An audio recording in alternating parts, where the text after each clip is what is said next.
Let him tell his story, and we should note that his separation agreement with Glenbard South includes a non-disparagement clause. So, of course, we will respect that and the limitations that that clause imposes on our conversation. Matthew Janecek, thanks for joining us. Appreciate it. Oh, you guys are more than welcome. So tell us the story. You were a celebrated history teacher at Glenbard South for 2 decades, and then you weren't.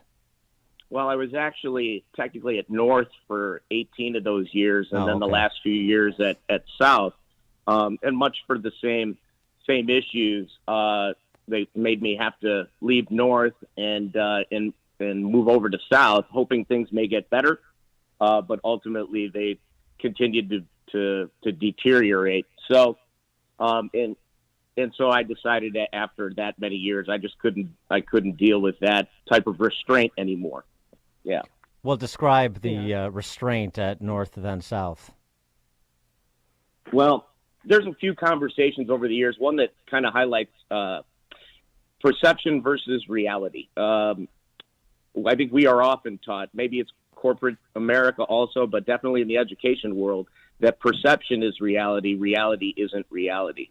So when we would be having conversations on how to better instruct students in whatever capacity, data is driving today's determination. So whatever the numbers say is what they say. And then it doesn't necessarily always matter what the product is or how we get to the numbers we get to. What's important is passing rates and the appearance of success. So, and that image issue, is really, it's trumping any good diagnosis of what is really at the center of some of the problems in public education. So do they want you to bend the curve so that people would be passing your class?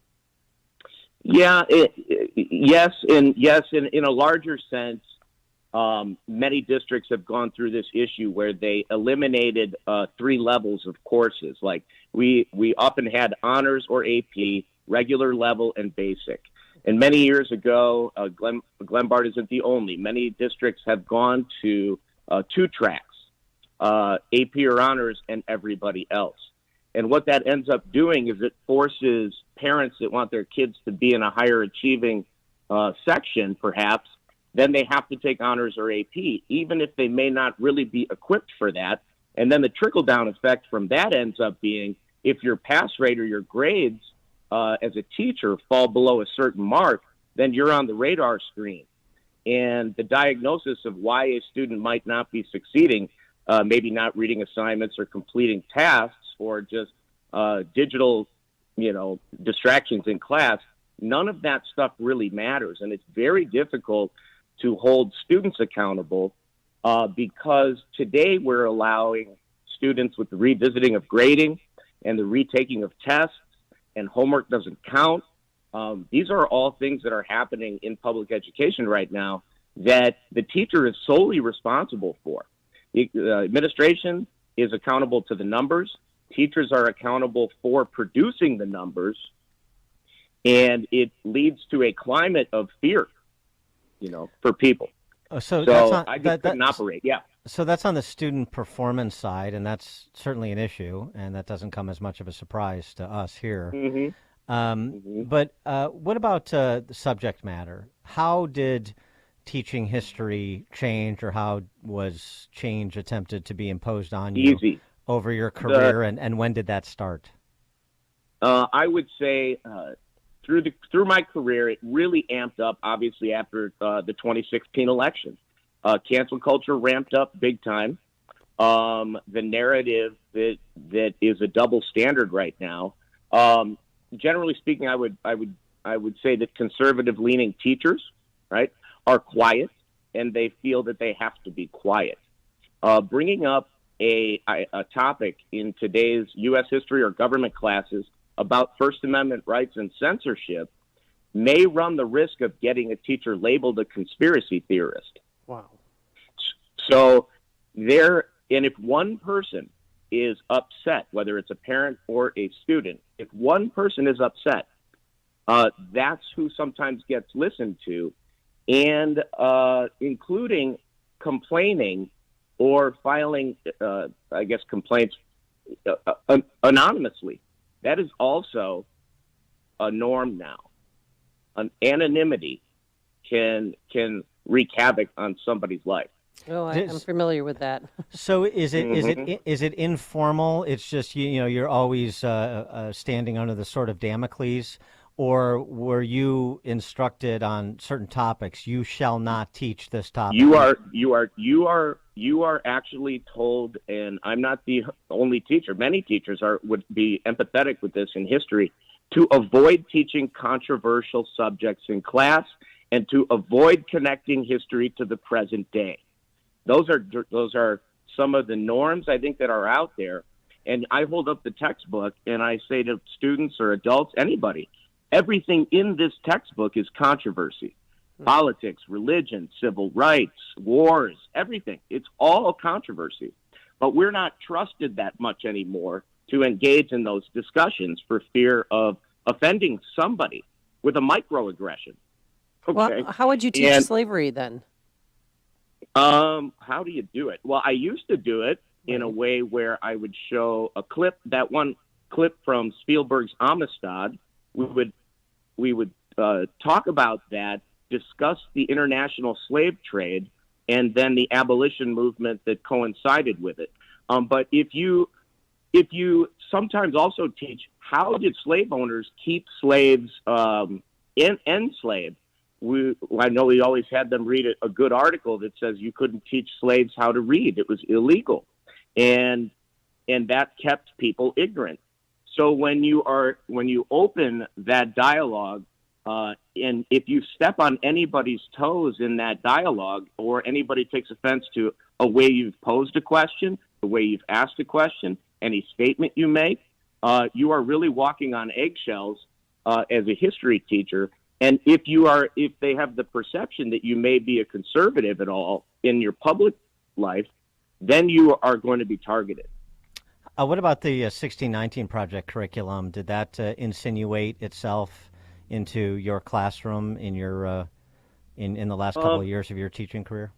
I noticed it creeping in a couple of years back, and we were instructed on the major premise of CRT, and some of the folks that are pushing that particular system. And the biggest problem they had with me and other teachers is we got sat down, and basically they asked, how can you? Oh, this is what it was.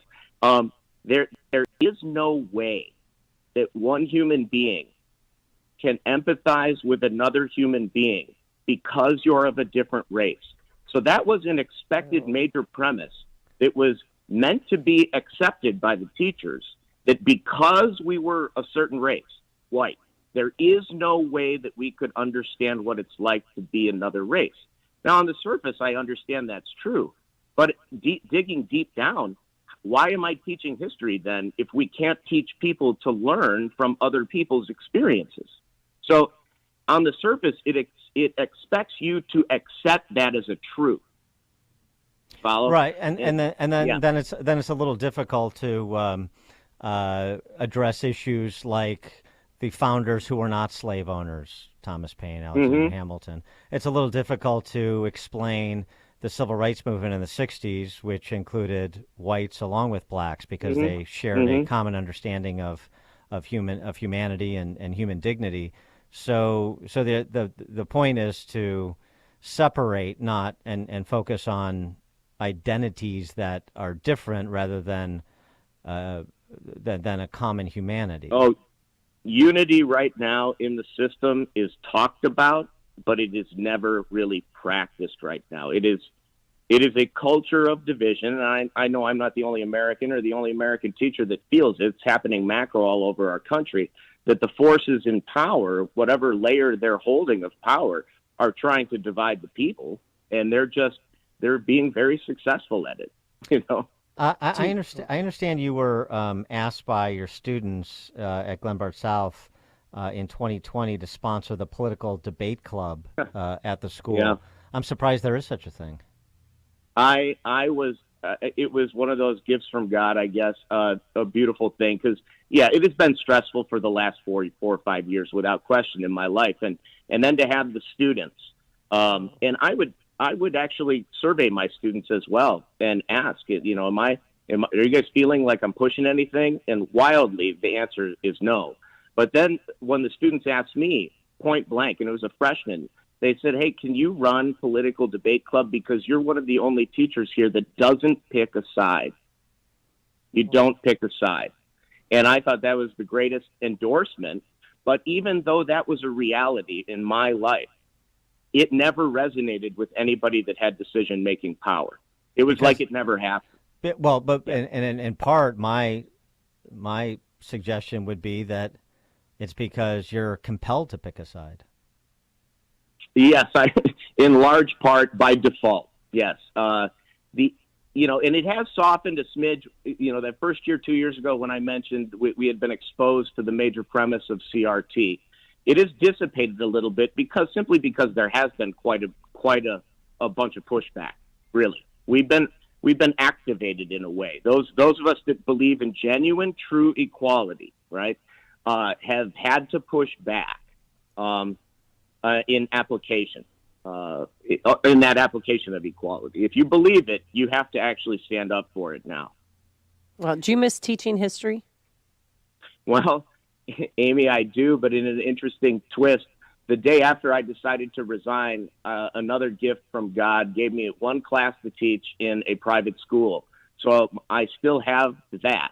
Oh. And the other part that I really want to make Americans aware of, and so they understand that public education needs to be revisited, pretty quick here, is that I've been hired to teach in an international setting.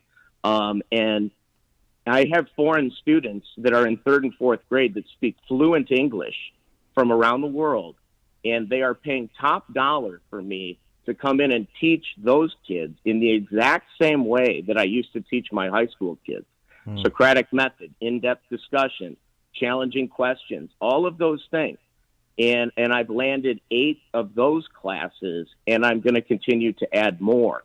And every time I have one of those classes, the parents of the international students, they ask for more classes. I haven't had one yet where I haven't had a follow-up class. So that has been a saving grace. And when you were going through your turmoil there at Glenbard South, without disparaging anybody or naming names, what was the interaction or commentary you got from administrators, that you got from parents of your students? What was that like? Generally speaking, it was a company line that the school saw me as really a threat. I think that when you challenge status quo, that you're just perceived as an outsider or somebody that is bucking the system. And I know that I had developed that reputation with them, I suppose, and they didn't want to really dialogue. There wasn't a dialogue. It was a one-way street. The parents largely that I had were wonderful. And I miss them. And I sent an email to them saying, I really apologize. I hate, leaving the school and leaving your students, because the relationships I've built with students over the years are really lifelong. I just had a kid text me right now. He's like, hey, Mr. J, you're sounding great. So the parents are wonderful. But if you upset one parent, or if somebody takes anything you say out of context, that cancel culture is alive and active. So, but by and large, the experiences I had with all my students of all colors, of all religions, we have a heavy Indian population. We have a heavy Muslim population in the Glenbards. I could find plenty of those kids to come and speak on my behalf as well. They're beautiful. And I do miss that element of it, because I love public education. It's the only great equalizer that we really have. These elites that I get to teach now, whether they're in foreign countries or in the United States, they're getting high-quality Socratic discussion and essay writing and all that good stuff. And I want that and most teachers want that for all the American kids that we teach.